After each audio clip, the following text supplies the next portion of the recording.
Hello, hello, hello. Hello. So I've been waiting to make this video for ages now. Been looking forward to kind of putting this chapter to bed.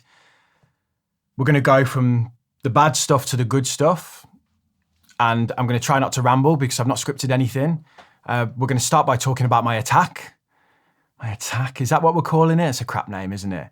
But anyway, for those of you who don't know what the hell I'm going on about 12 months ago, I was out for the Champions League final.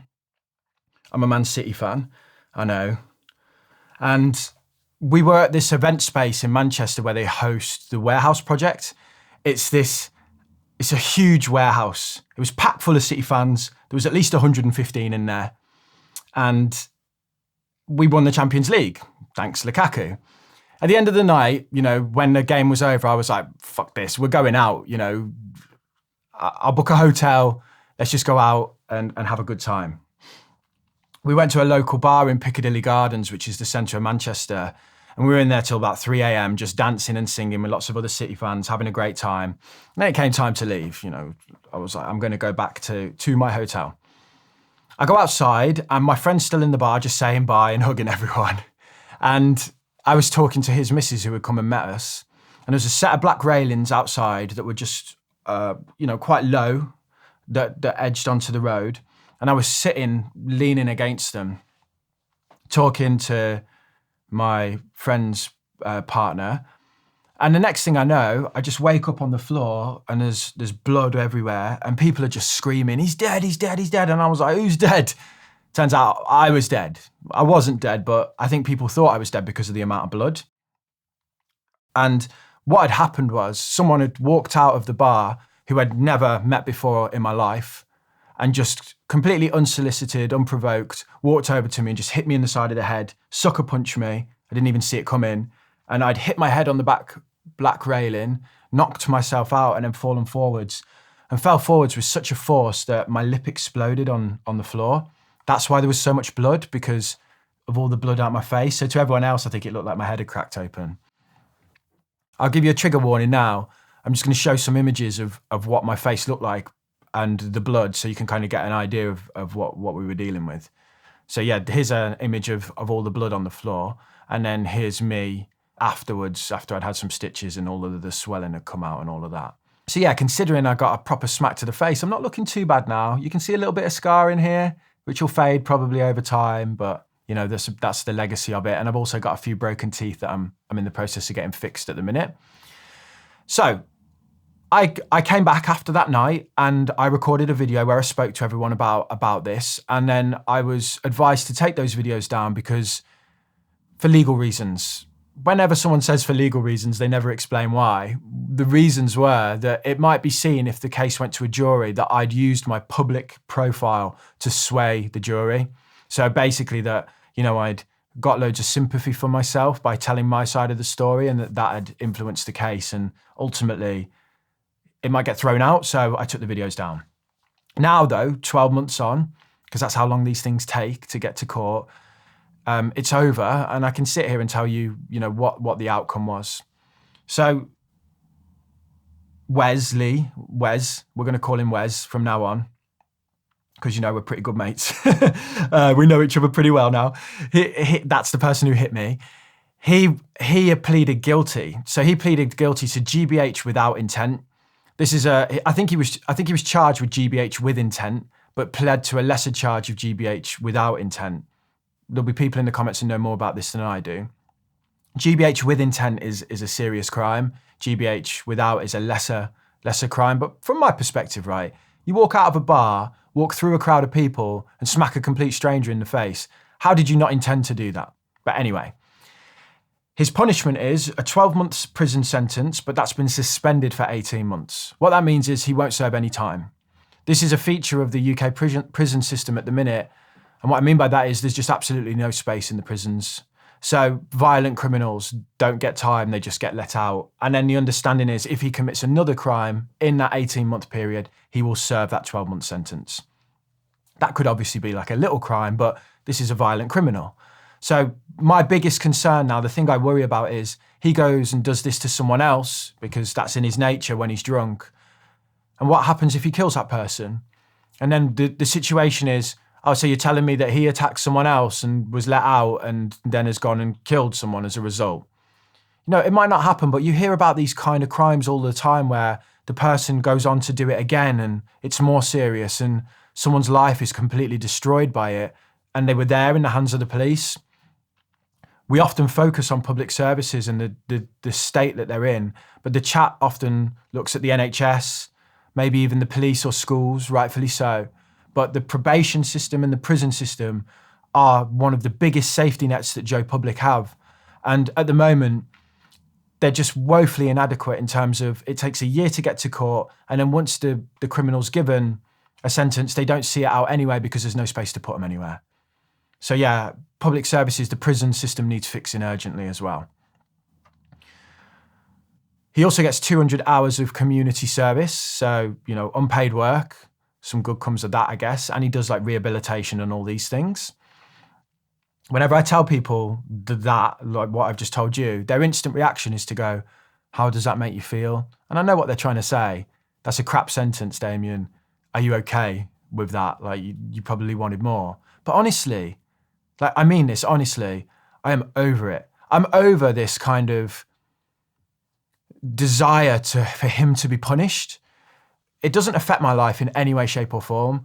To be blunt, I got bigger things to worry about. Trying to build an empire over here, and I got a little family of mine that I'm trying to look after. That's what I care about. I don't care about Wes, soz mate. But you know, he's clearly got loads of issues. He's clearly got shit that's going on in his life that I don't understand that makes him be the way that he is. And for all I know, that's just as torturous and punishment enough. And I don't like to judge people when I don't know their side of the story. So, you know, I'm not sitting here chewing over the fact that I wish he served time and all of this. The only reason that I wish he served time is the point that I discussed where I think he might be a danger to other people. And one thing that's like been amazing about this is the amount of good that's come out of it. I made that video and the people who watched my content rallied around me. One dickhead showed me that there's thousands and thousands of amazing people that when people need it, step forward and go, you know, like, I'm here for you, I support you. People made donations to me and I gave those donations to Victim Support, which is a charity that supports victims, funnily enough. What they do is they help people understand all the legal side of things, but also on the mental side of things. So when the police leave and that the victim is sat there going, why did this happen to me? Victim Support are there. Cost them £5,000 a day to run that charity. Through the donations that I received, that I passed on to them, we kept that place going for a full 24 hours. So, you know, amazing. As well as that, sorry, there's one thing I didn't mention. Wesley has to pay me compensation out of his own pocket. We're not talking life-changing money here, unfortunately. We're talking thousands, not tens of thousands. But I imagine that's going to be the worst punishment for him every month when that amount leaves his, you know, bank account if he ends up paying it. But I'm going to use that money to have some fun. So first of all, I'm going to give a little bit more to Victim Support. And secondly, there's a local food bank round the corner from me. I didn't even know this place existed. I went to vote the other day. Now I am rambling. I went to vote and there's like 2 doors at the local church where it was. And I couldn't figure out which door it was. So can vote on the future of the country, but can't figure out which door to open. So I walked in and this lovely old woman was like, are you here for the food bank, dear? And I was like, there's a food bank here. And she was like, yeah, we're very busy at the minute. I live in a fairly affluent like town up north, you know, middle class, whatever, upper middle. There's lots of rich people where I live. There's money where I live. So I was just completely naive to the fact that there's food bank here. There's clearly people in my local community that are struggling. So it's the 6 weeks holidays now. So I'm going to take my boys, my 2 lads, my son and my partner's son. We're going to go to the food bank next week. We're going to walk in there. We're going to go, what do you need? And then we're going to go clear out the local Tesco's and pack that place with so much food that they'll be good for the next 6 months. Courtesy of Wesley. Thank you, Wesley. So if he's watching this, let it be known that his video is going to go to his money's going to go to his money's going to go to Victim Support and to keeping the local people in my area fed that are struggling for the next few months. We're going to do something else with the money as well in a minute, but we'll talk about that in a second. So yeah, that is over, that is done. move on with it, forget about it, is how I'm treating it. There are some lasting effects, scarring, obvious one, and I don't like being in big crowds anymore.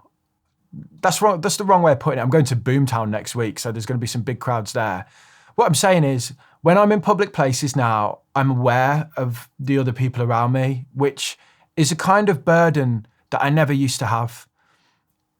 It's probably the right thing to be like, but actually it's kind of, you don't realize how freeing it is to not think that you're in constant danger or to not be aware. We all see terrible things happen, terrorism attacks, and we hear stories on the TV and we see these things and we think, oh God, that's awful, but we never think that they'll really happen to us. Once something has happened to you, and I'm not comparing what happened to me to some of the things I just mentioned, but what I mean is now I'm hyper vigilant. I'll be on the tube in London when I go down there for work, and I'm basically thinking, who here could attack me? Sometimes people approach me in the street because of what I do and they recognize me. In the past, that was an amazing experience, right? Now, if someone's walking up to me looking a bit confused, I'm ready to throw hands. I'm like, oh God, here we go again. Protect yourself, Damien. You drilled for this. Remember your training. But by the way, if you see me in the street, come up to me. Just don't come up too fast. I'm only joking. Come up to me, say hello. I still love it, but please just don't smack me in the mouth if you don't mind. But yeah, those are the lasting impacts, like mentally, that have probably stayed with me. And I'm sure they'll get better over time. But yeah, I think overall, the whole experience has been a net positive on the world. It showed me just how amazing my audience is. And I hate to refer to you as my audience because you're a whole load of individuals, but it showed me that within my audience, the people that watch my content on a regular basis, are thousands and thousands of amazing individuals, and that the UK is full of millions of amazing individuals, but there's just a few dickheads every so often that kind of ruin it for everyone. But that dickhead now is going to have to pay me a load of money for the next 12 months, and we're going to use that to feed loads of people and support people who need it in the local community and beyond. So yeah, thanks again, Wes. Right.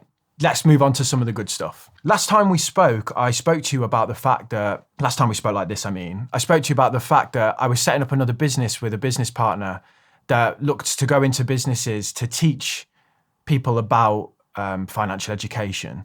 The problem with YouTube is the people who watch my content tend to be seeking it out. You're the kind of people that want to improve your lives financially, so you seek out the information.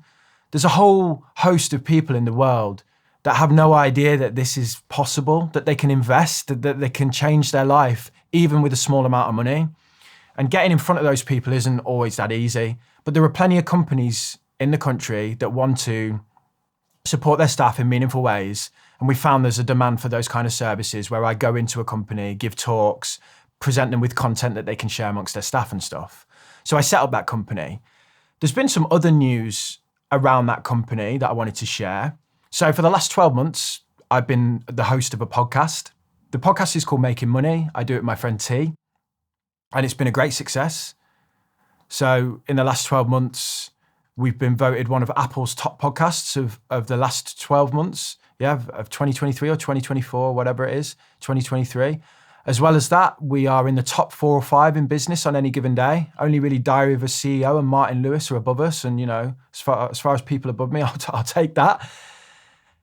The podcast was formed through a production company. So this is a company that makes podcasts. They approached me and they said, we want to start a podcast. Would you be the host? We'll pay for it all. I knew that podcasts were expensive to run, especially ones where you interview people in person. And I didn't have the money at the time to do that. So I said yes, signed up. I got paid as a host, got my mate T involved. You got to sort the boys out as well, haven't you? Got him paid. And then we've been doing it for 12 months, like I said. At the end of that 12 months, though, Kindling Media, who were the company running the podcast, they also have another podcast called Secret Leaders. You should check that out if you're into entrepreneurship. They basically said, we want to sell this. So Amazon had come along and offered an amount of money to buy the podcast. In comes Jeff with his bottomless pit of cash going, I want to buy this. I would have earned some money from selling it. I would have got a payout from Amazon and I would have had a deal that meant that I was the host for 2 years. And at the end of the 2 years, I could have renegotiated the deal and it would have been some decent cash. But I just thought, I don't like this idea of someone else owning my face and I'm just part of this Amazon machine where they slap like 50 adverts on every single podcast episode and I don't know who they're advertising or get to control it or anything like this. So I spoke to Will and I said, we should buy it. And that's what we did. We counter-offered and we bought the podcast. So yeah, now I own the podcast, and the podcast is essentially the way that we promote the business-to-business services, that education piece going in. Oh, by the way, if I could do a shameless plug, I hope you don't mind. If you work for a company or you have staff members that you think could benefit from me coming in and giving those kinds of talks alongside financial advisors and just providing high quality information for people that can empower them to improve their finances, you can get in touch with will@getmost.co.uk. It's will@getmost.co.uk. If you think Most is a bad name, it was going to be called Cabbage at one point. You might think that that's a good name, but Will thought that Cabbage was this generation's Apple, is how he pitched it. And I didn't agree, so we went with Most. Anyway, we bought the podcast, and now I own the podcast, and it's a big beast, and I'm very nervous about it all. But you know, I often say to you that you should invest in yourself because that's the one area of your life that you can deliver outsized returns. And I hope I'm putting my money where my mouth is. I'm literally putting my money where my mouth is. Me just yapping away on a podcast. Some people will say, why did you buy the podcast? Why didn't you just start your own again and let that one burn? So there's a few reasons. First of all, RSS feeds, which are the kind of feed that the podcast is. It's like the guts of the podcast. They have value. So do things like the brand name, the goodwill. Chart positions are not easy to get. Being in the top 5 business podcasts in the UK is not something that you can just replicate very easily. As well as that, we have 3 to 4 seasons worth of content that has value that we wouldn't be able to keep if we didn't buy it. You know, that would just die essentially. And most importantly, I didn't want to be a dick to the guys at Kindling Media. Those guys had approached me and backed me, put money into this podcast, and they took the biggest risk. They got it into orbit. I wanted to make sure that they were paid for that. I didn't want to just, checkmate them and go, I'm just going to leave, see you later. That's not how I like to operate business, and I think things all come back around in the end. So yeah. Anyway, that's the podcast, going great, and the other business and all of that stuff, amazing, and I'll keep you updated with how that's going. The final thing I want to talk about is the newsletter. And the purpose of the newsletter really was to expand left and right because, again, YouTube is a particular audience. People who want to listen to finance content but want to do it on YouTube. A lot of people like to read articles and blogs and things like this. So I launched that service so that I could expand into those avenues. And it's been going great. We've got about 30,000 people on the newsletter now. And we also write content for a blog, and we're building that out. And we've also launched a YouTube channel called Financial Interest, which is the name of the newsletter and all of that stuff. It's been interesting really because the YouTube channel linked to Financial Interest is not voiced by me. It's a guy called Fergalicious, as we call him, because his body's so vicious. I'm sorry, it was a great tune. He'd be up in the gym just working on his fitness.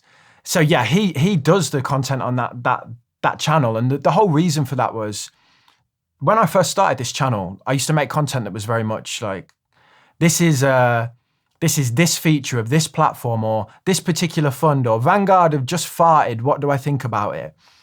Over time, as the channel's grown, there's not much of a space for that on this channel. And the issue is, if I make a video that's about a specific feature on a specific app in the UK, whilst that's useful to people that want to know that information, it just won't fly on the main channel. It'll just hit a brick wall. I'll make it, I'll throw it out, and the algorithm won't push it. So I wanted to start a channel where I could make that kind of content, where we cover developments in the UK finance space that are more focused on, the practical aspects, if that's the right word. So for example, I know that Trading 212 are going to launch a SIP at some point in the next month or so. We'll review it on that platform. So yeah, just thought I'd let you know how all of that was going. And if you want to check out that channel and some of the videos, I'll link them below.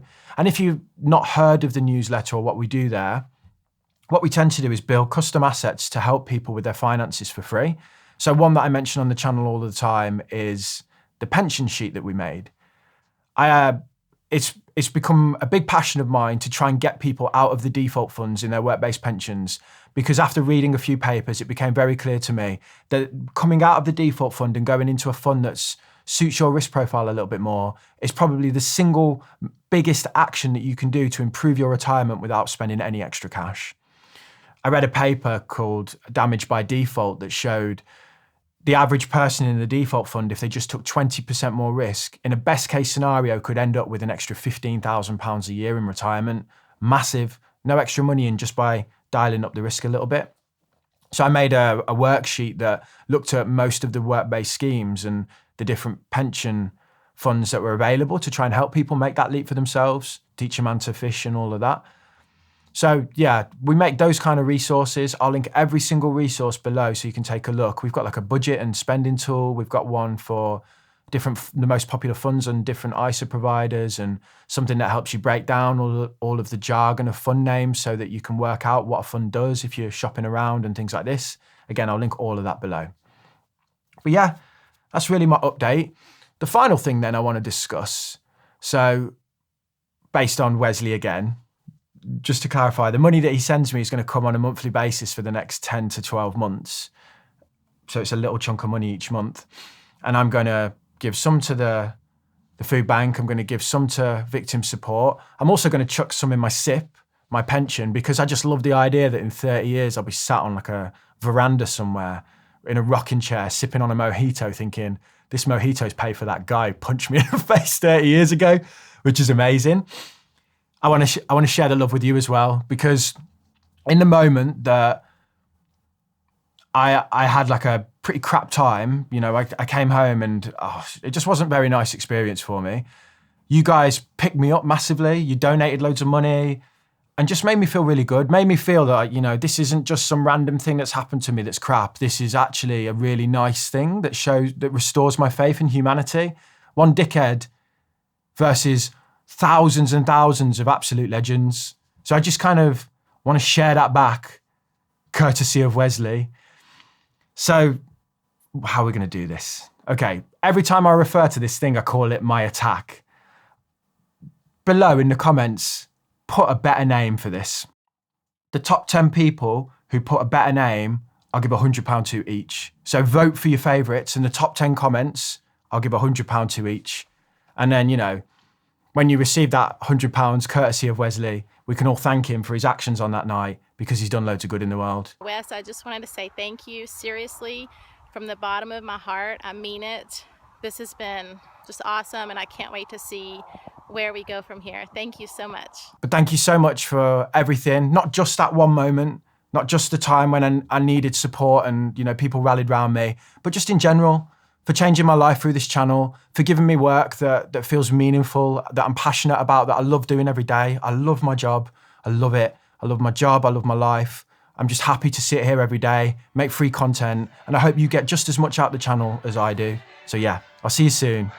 Maybe in another 6 months when I've got something else to talk about. Hopefully it's not getting smacked in the face. I get no